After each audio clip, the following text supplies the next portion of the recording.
Morning, happy family day if you are in Canada. We have kind of a spicy show today. We're going to go over some of the things that were said on the Yuga address to the community after the MoonBirds acquisition, which it felt like everybody switched from being extremely bearish to extremely bullish.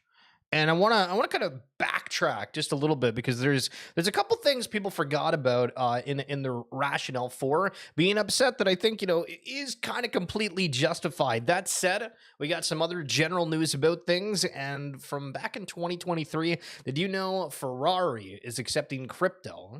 These brands are they're rolling in here a little bit, but there is a lot to go over. If you happen to have seen the session with Daniel Allegre and the Yuga team, would love for you to kind of chit chat amongst this. We'll bring up different things and have discussions. And really, the thought of this is, does opinions matter, right? Because everybody's out there tweeting about their things, and do people really care? Or is it simply just about the price and everything else that goes around there? If this is your first time tuning in, what's up? My name is Schiller, and we talk about NFTs every single day. So to recap, I do have an entire video that breaks down what happened from both sides of the spectrum, from people being excited about the acquisition and then people not being excited about the acquisition. So J-Bond did kind of a breakdown between this. So updated Yuga Labs portfolio.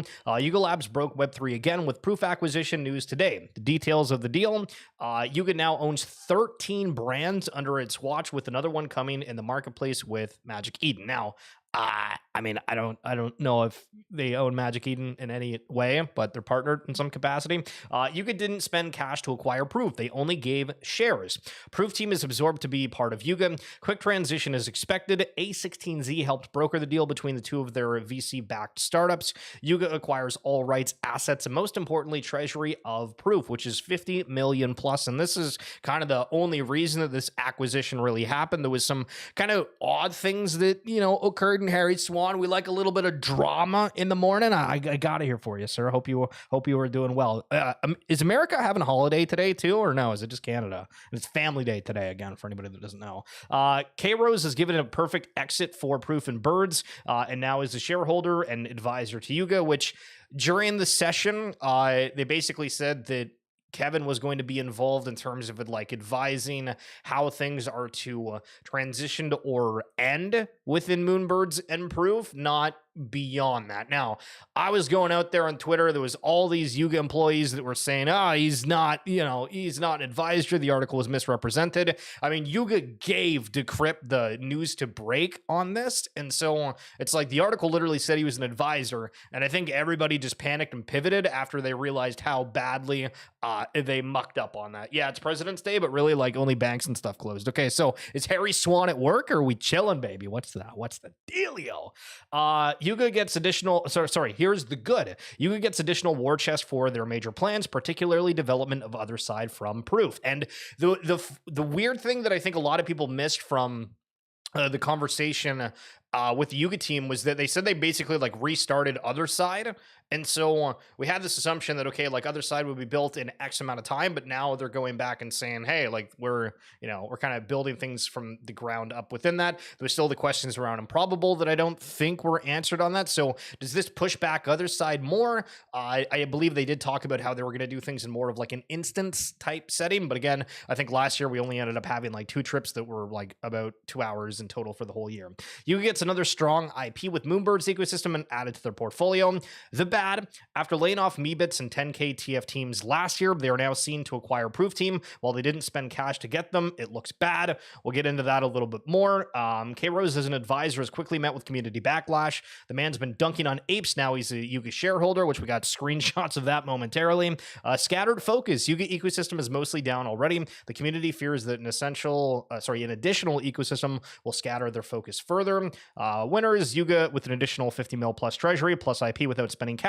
K-Rose with a perfect exit in Yuga shares. A16 with consolation of 2 of their funded startups. Okay, so that's the beginning of that, and we'll go into this next little bit here. Unfortunately, we are working today, but you saving the day. Hell yeah, brew. Let's make it good. Okay, so going back to why people were mad, because I think that there's a huge disconnect from people that were unaware of the situation from multiple angles, right? Because there's an acquisition, people just have a connotation, right? If I say a random name out there of somebody that's in Web3, like I say Luca Nets, Okay, you instantly have like a reaction, whether it's good or bad. And usually, I think for Luca, it's a good one, right? If I say Kevin Rose, again, there's another kind of thing. If I say Garga from Yuga, then there's another rationale for that. And a lot of that was purely based on Kevin Rose's anger, but people forget exactly what the reasons were. So, like it or not, Birds have always made wild moves that keeps the timeline talking about us.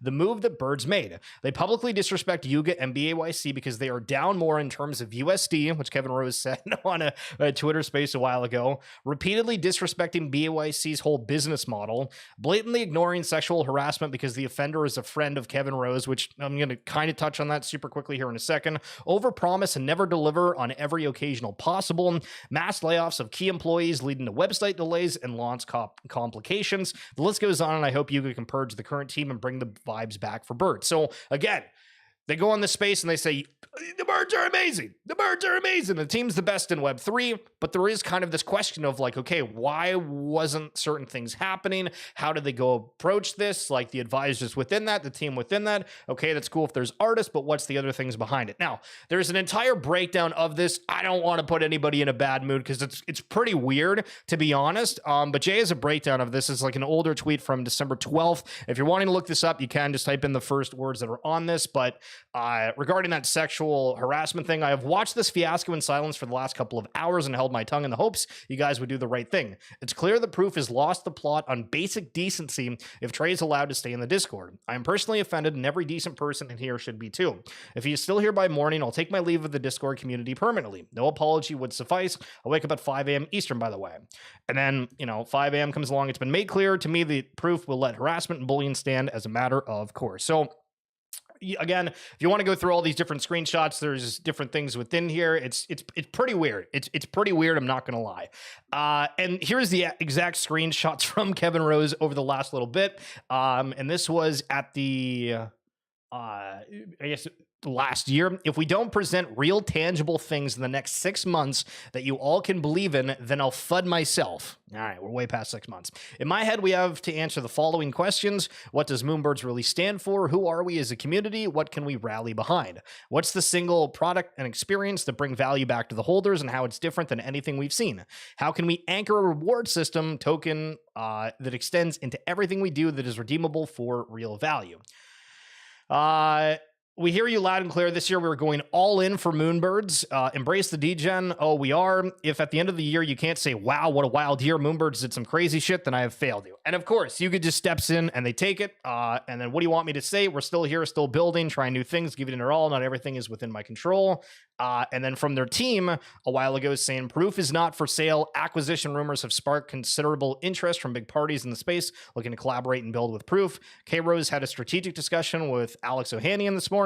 Early 2024 may bring a new direction for MoonBirds, including possibly separating Proof and MoonBirds and all this other stuff. So basically the TLDR on it is that the things didn't end up happening. And then there's another thing here where the Lunar Society, which I guess is the MoonBirds DAO, ended up getting canceled. The initial funding for the DAO was $2 million, split 50% in ETH and 50% in USDT. The team decided to sell all of the ETH to USDC 11 days ago without informing holders or asking their opinions. Not only is this morally wrong because it's supposed to be the community-led thing, but the funniest thing is they sold the ETH when it was worth $2,400. With it now being $2,900, we basically lost $285,000. Okay, Mangalarga told me that I FUD the hell out of everything, and he's absolutely right. I realized the other day I FUD absolutely everything. Give me a reason not to. But the truth is that they probably took home 100 mil to 150 mil in cash, paying it with 250 mil of equity at a valuation probably 5x higher than it should be. Again, big cash deal for Yuga.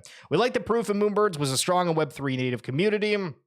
Native team, and so is 10KTF. There was a lot of people that were highlighting that. I'm going to go into some personal thoughts here in a second. But after carefully considering Yuga's acquisition of Proof, I was inclined to purchase Proof Collective NFT. However, after listening to yesterday's town hall meeting, my decision took a different turn. The Proof Collective membership is limited until the end of this year, and Daniel mentioned that there will be no short-term changes. Again, Proof Collective was supposed to be a thing that was specifically for like 3 years, similar to VFriends 1, where, hey, we're going to do these conference and it's going to be a free ticket for 3 years. This implies potential adjustments to the strategy in the future. Given this uncertainty, the associated risk seems too high for me and I've opted not to make the purchase. I contemplated purchasing MoonBird as well, but ultimately I chose not to proceed. The rationale behind my decision is straightforward. I find Yuga's strategy, as I perceive it, to be somewhat unclear. With the intention of making MoonBirds a significant component of the other side akin to MeBits, I'm left questioning the specifics of this approach. Okay, now we're supposed to be getting more information next week for their other projects. This session that happened last week was purely because they wanted to address some of like the insane FUD around it. And I was watching some different streams regarding that, and most people that were watching it walked away being insanely bullish. And I still have some questions with things, and I would love if there is any extra pushback that you guys have regarding some of my thoughts, because again, I'm trying to keep this as an open forum. So off the begin, I guess we'll start with the bottom here, even though I got to flip. So Allegre was asked off the top how people were feeling that the CEO, Yuga, and the community were disconnected from Web3.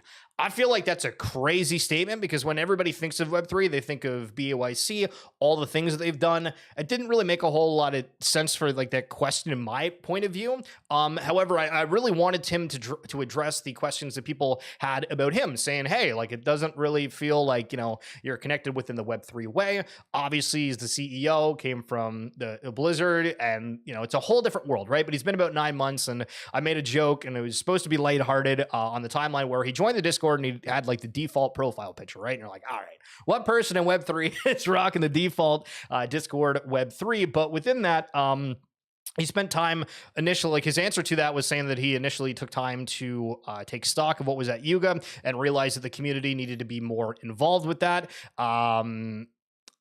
And I was just like, okay, like, why wasn't that like addressed? Because the beginning of this entire speech was super scripted, and that's fine. But like, I felt like it would have been better if he just said, hey guys, like, I have all these points that I'm going to run through. This is what we're going to talk about. And just kind of addressing the fact that it was kind of scripted, because it read that way pretty aggressively.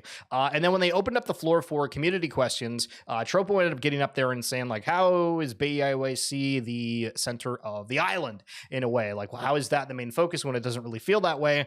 And then Daniel said, immediately started going and asking like Jeff to answer, but then said, oh, I can answer, but then left Jeff answer. And it's like, okay, why wouldn't the CEO address how the BAYC club would be at the center of it? Like, it just felt kind of weird. We'll get to a clip here at the end regarding that specific thing, but some good news that's kind of interesting across the entire Web3 landscape that's only, I guess, here for Codas. Within the Zarda Finance, instant NFT loans simplified the borrower-friendly protocol, no auto liquidations, retain NFT utility, flexible pricing.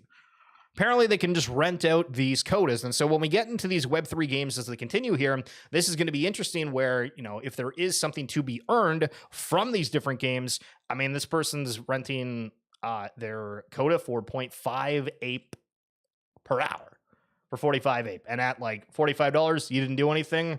You let them borrow it for 2 days. That's not bad. This questions the whole AI future. Is it blockchain, et cetera, et cetera? But this is wild here. So Yuga Labs NFTs ranked by market cap. CryptoPunks are at 1.5 billion, BAYC 624 million, MAYC at 218 million, and then going all the way down, 10KTF is valued at less than 1 million. But they included Mythic Eggs, MoonBirds, Oddities, yada, yada, yada. MoonBirds at 44.3.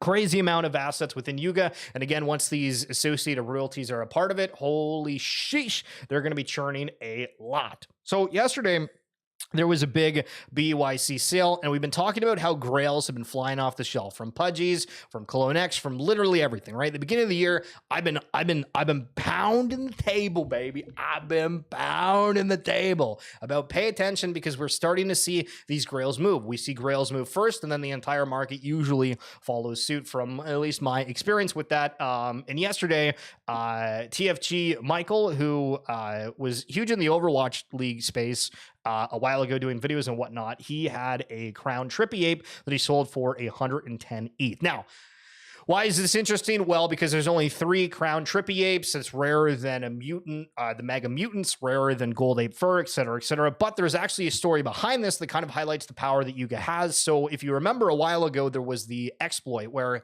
NFT trader, if you happen to interact with your contract a while ago and didn't revoke it, a whole bunch of apes got fished. And this was actually one of them, but Yuga ended up paying a ransom to get them back. So the person could have completely lost everything, but instead they come up and end up making 300K because Yuga paid this hacker, ransom person, whatever. They paid the ransom to this hacker. And that's crazy. That's crazy, bro. Okay, let's talk about how people are marketing their token, because I know Harry's into the meme coins. I know a whole bunch of you guys are all talking about different tokens here. So this person saying Topia is the most underrated token in the crypto market. Token with no utility or even pump and dump mechanics have larger market cap than Topia. When this explodes, everyone will wish they held for a long time.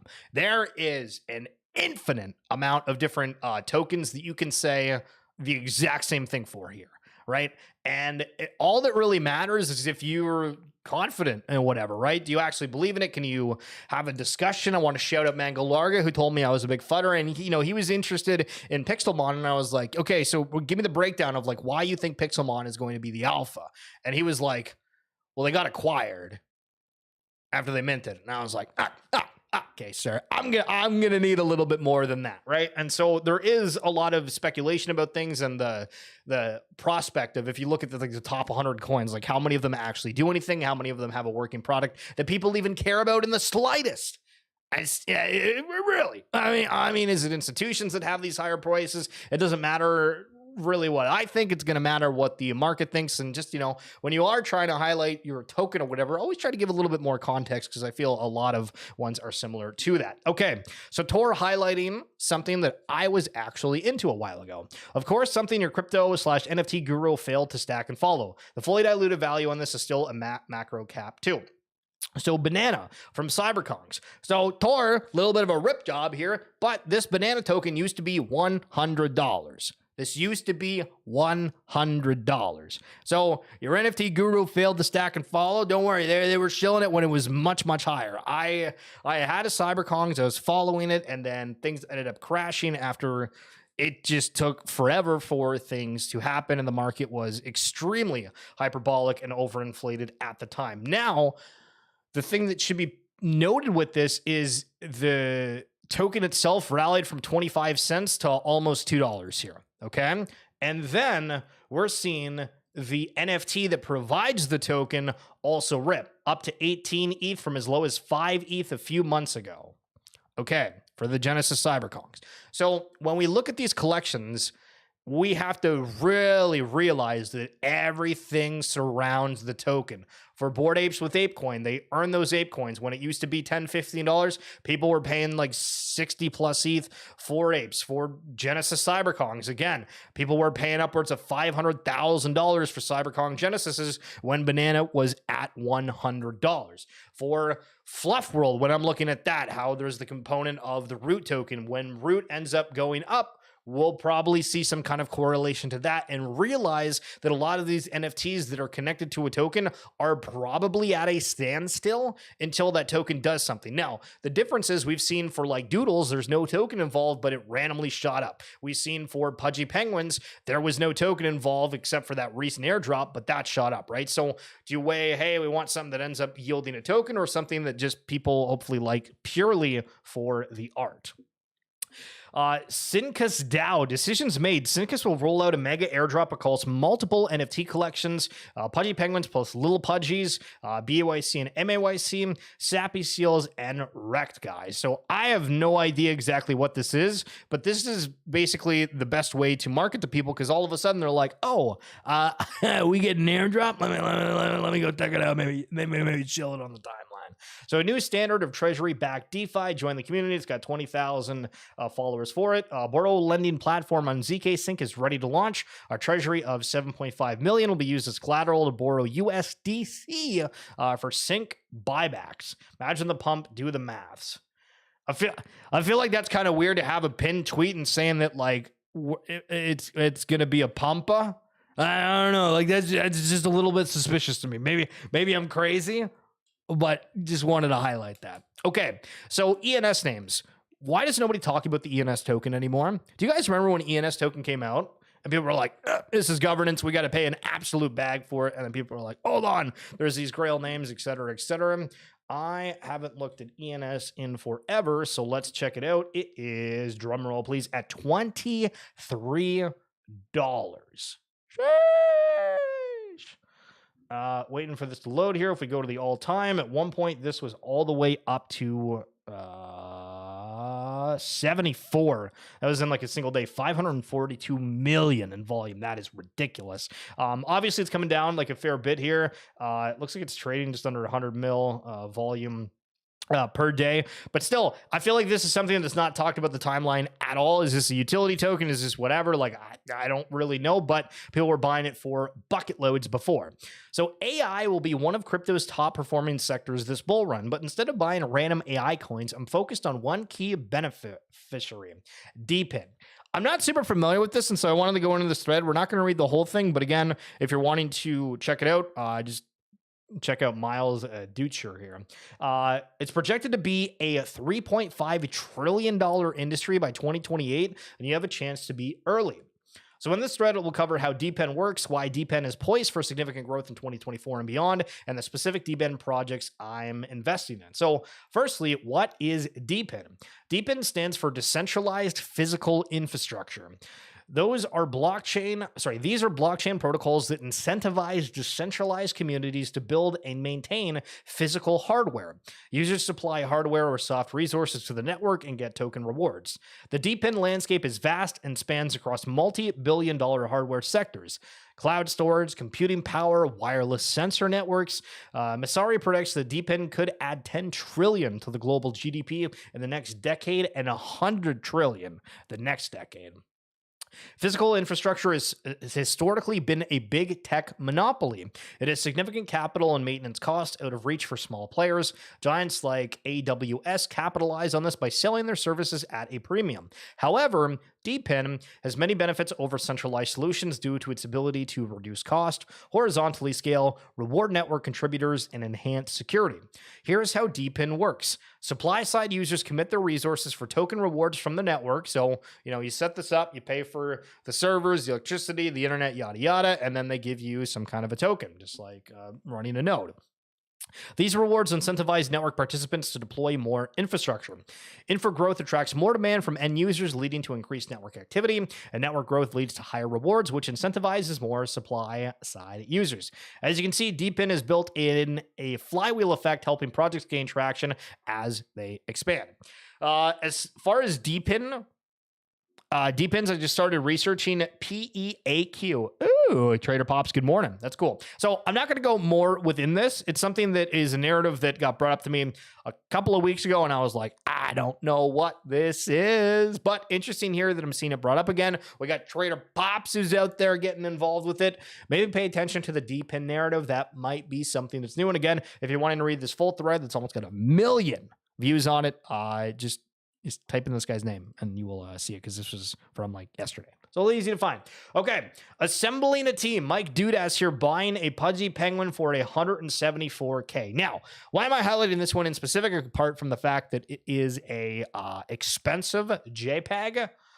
Well, this person is investing in something, but they're also co-founder of Linkstyle and The Block. And I feel like there is still that notion out there that you can be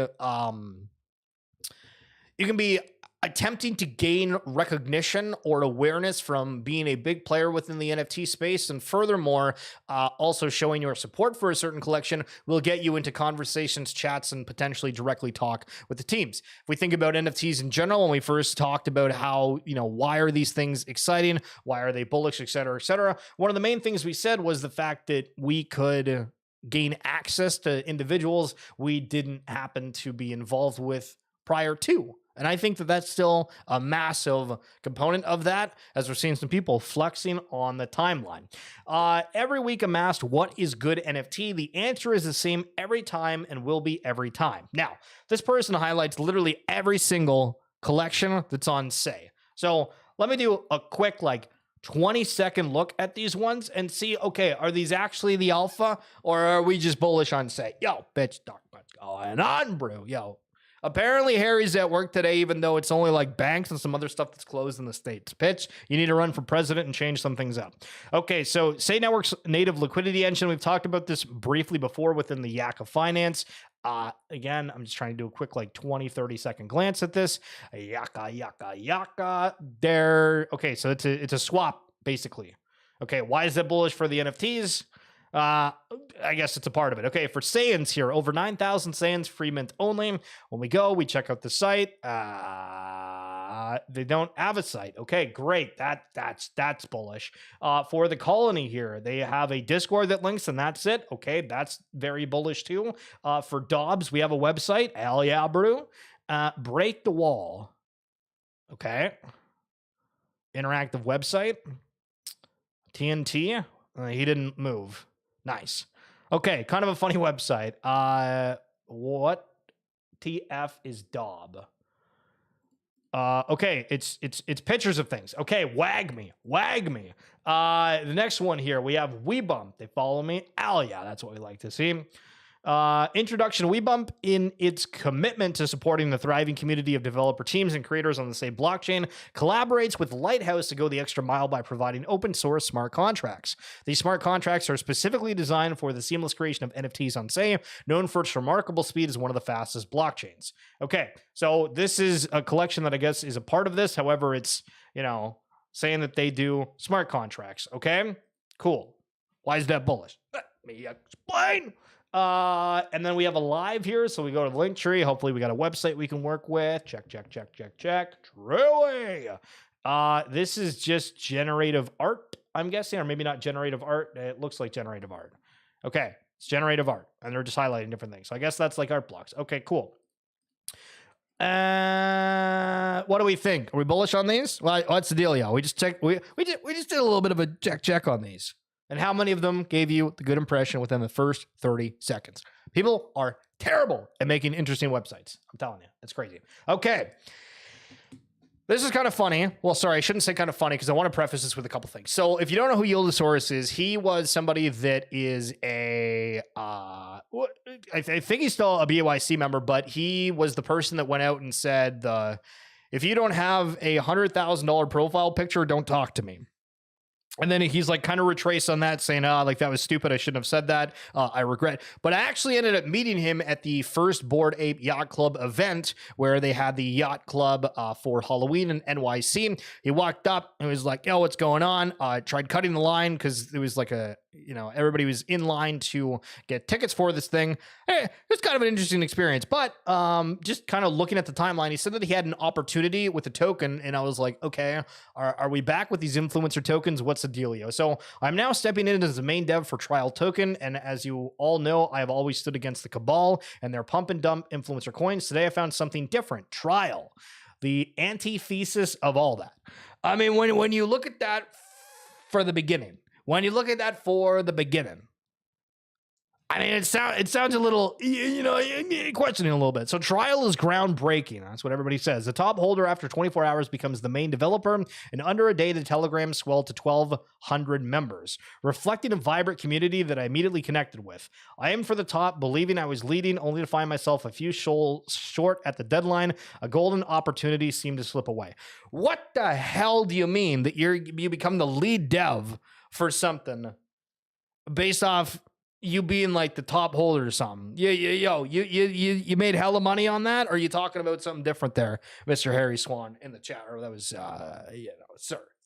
Hey, listen, you and Pitch are going back and forth. I don't know if you're talking about this or something different. Okay, you guys are in some of the craziest things I've ever seen in my life.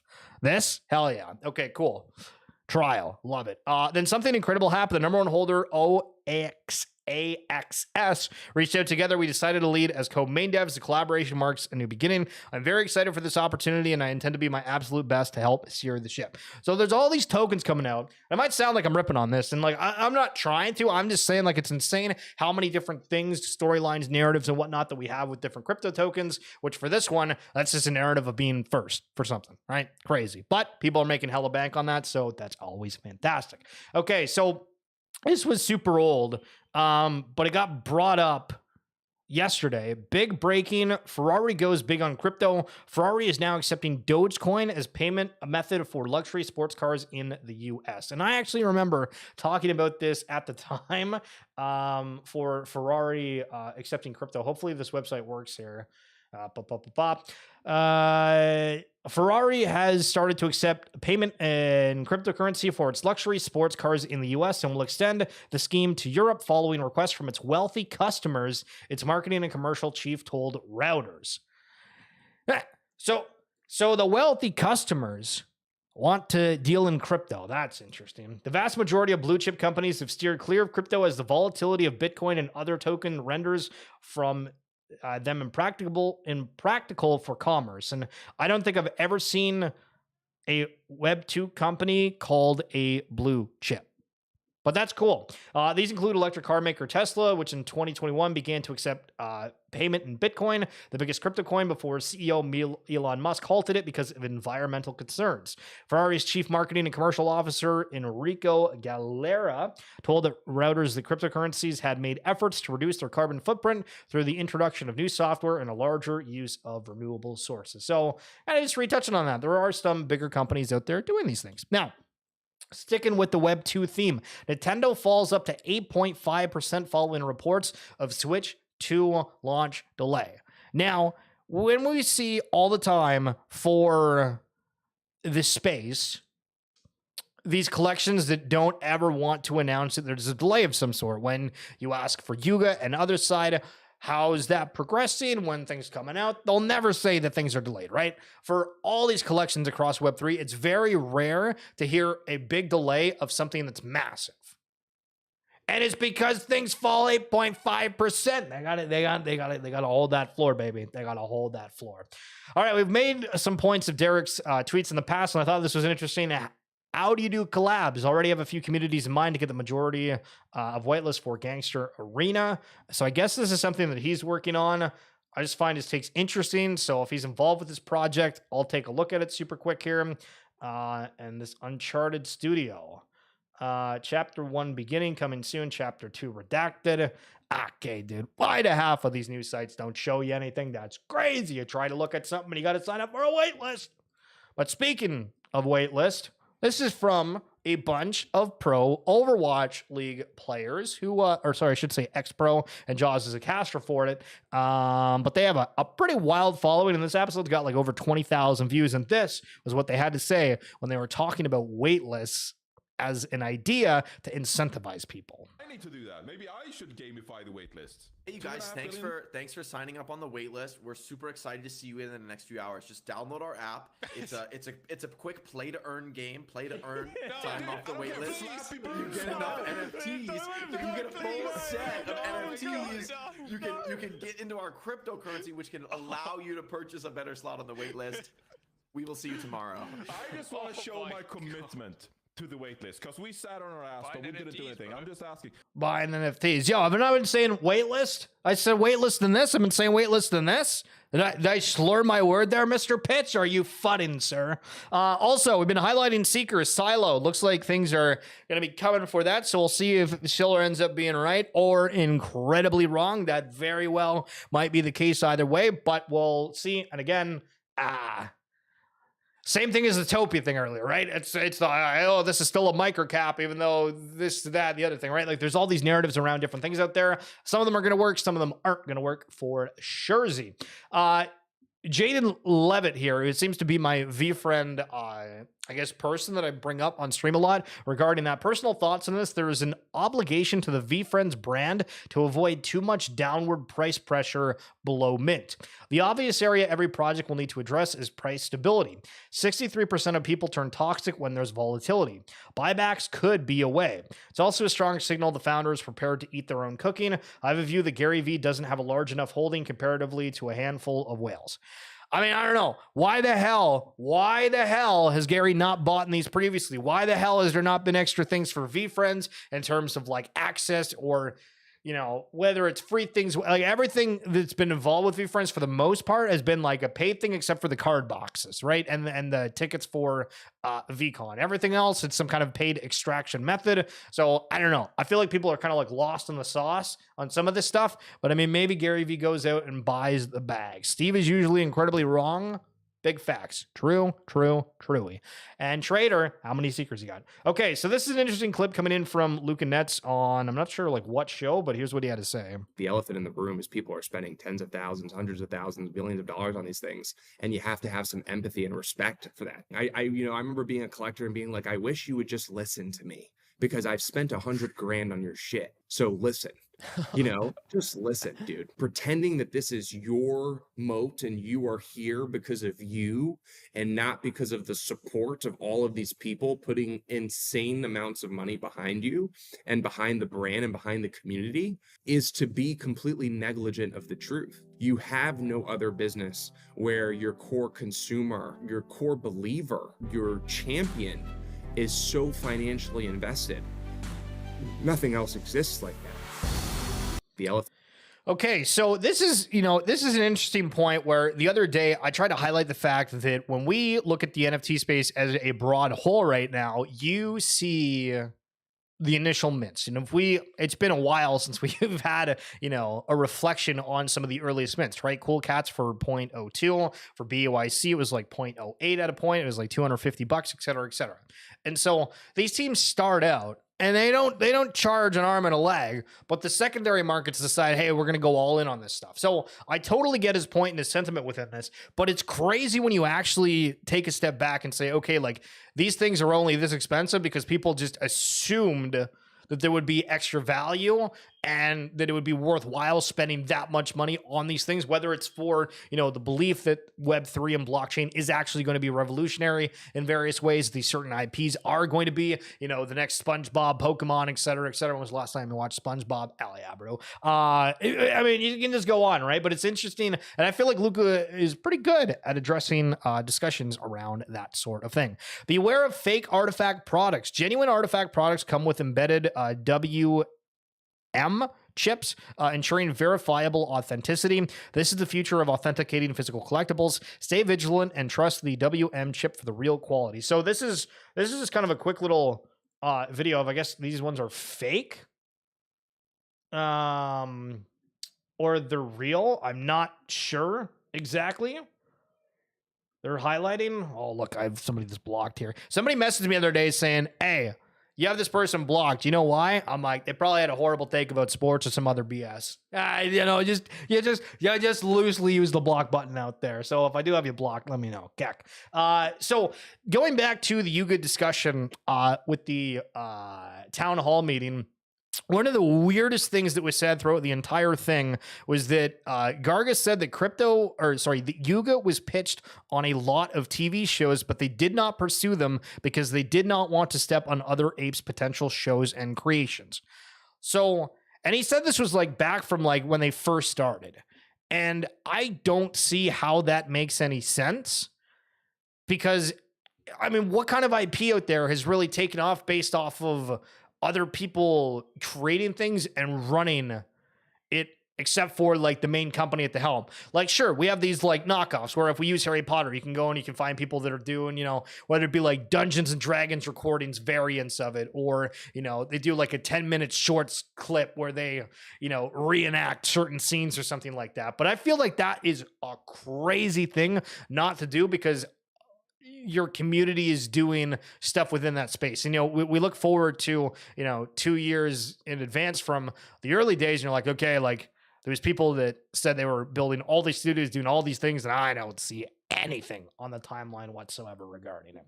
Honestly and wholeheartedly, to all my Bored Ape friends, the best play you can make is to grab at least one MKDNA Clone X and the rest in floors for your ape. You can bookmark this tweet. I've spoken to the cabal, and this year of Clone X and Penguins, def not apes. So You know, we've fudded MoonBirds a little bit, but if you remember, which of course, if you watch XFeed, you will remember, we talking about how the crazy responses from the founders of Artifacts to certain things, and that they're doing more than everybody else. And the community was saying, what? No, you haven't. That doesn't make any sense. Everything's been extractive, yada, yada, yada. And we go down this list, right? So it's funny to see the perspectives of everybody points to these different collections and highlights things. And then you have people saying, go floor your apes and go all in a Clone X because this is going to be the alpha, like these other tokens, et cetera, et cetera. People are doing clothing. Will they stop selling merch? I don't know. Brewy? I don't know. So I just wanted to play kind of a quick little clip here from the town hall. If you're wanting to watch it, if you haven't, Board Media Group has it up on their channel. But this was kind of just the initial question that was asking about how the community apparently felt that the CEO wasn't connected to Yuga, and Yuga wasn't connected to Web3. It didn't really make a whole lot of sense. And again, the main thing that I wanted to have him answer was just like the rationale for him, or people feeling the sentiment that like he wasn't really like involved within Web3. The very first questions that took this was from OXM. It feels that there's a disconnect between Yuga CEO and the community and the overall Web3 space. And it says, yeah, that's the question. I think Apes would really want to get your thoughts on what Apes feel is a disconnect. Yeah, sure. Thanks for the question, and I'll take that, and Greg and Jeff can chime in if they want. Look, one of the first things that I did when I joined was really just take stock of everything that was being worked on at the company.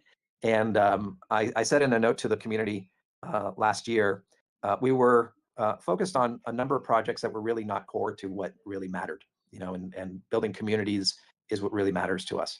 And at the same time, we've been actually feeling our way through. I talked about Other Side and where we're going with Other Side and the developments that Eric and the team are going to be much more forthcoming in 2024, and also our experiments in gaming. And we've been learning our way through gaming.